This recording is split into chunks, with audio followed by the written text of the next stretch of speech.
तर नमस्कार मित्रांनो, आज आपल्या या व्हिडिओमध्ये तुमचं स्वागत आहे। तर चला मित्रांनो, आज मी तुम्हाला सांगणार आहे GDS ऑनलाईन एंगेजमेंटचा रिझल्ट डिक्लेअर झालेला आहे। मित्रांनो, तुमच्यासमोर GDS ऑनलाईन एंगेजमेंटचा इथे तुम्हाला एक जुलै list 1 shortlisted candidate published for circle Andhra Pradesh, Assam, Delhi, Gujarat, Karnataka, Kerala, Maharashtra, Odisha, Punjab, Tamil Nadu आणि तेलंगणा आणि वेस्ट बंगाल यांचा मित्रांनो रिझल्ट हा तो डिक्लेअर झालेला आहे। मित्रांनो, यांची रिलीज डेट शॉर्टलिस्टेड झालेली आहे। तर मित्रांनो, तुम्हाला याचा रिझल्ट जर चेक करायचा असेल तर मित्रांनो तुमच्यासमोर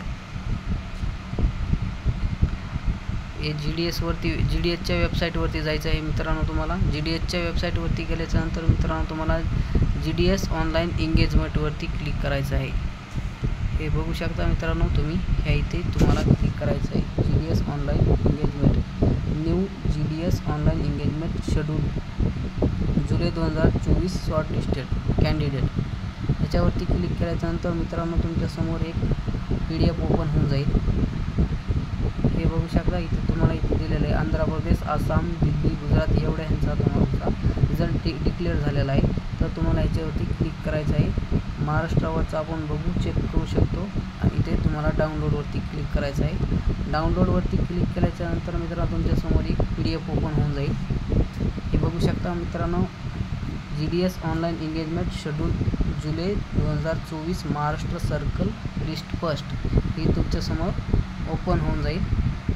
हे बघू शकता मित्रांनो, डिव्हिजन अहमदनगर, ऑफिस इथे सगळं post name, BPM, post community, EWS range number दिलेला आहे तुमचा जो नंबर आहे, आउट ऑफ मार्क किती होते, डॉक्युमेंट टू व्हेरिफिकेशनसाठी यांना इथे जायचं आहे। बीड डिव्हिजनमध्ये यांचा नंबर लागलेला आहे। असेच बघू शकता मित्रांनो, सर्व लिस्ट इथे जाहीर झालेली आहे महाराष्ट्रामधली। हे सर्व जिल्ह्यावाईज लिस्ट दिलेली आहे। हे अकोला डिव्हिजन,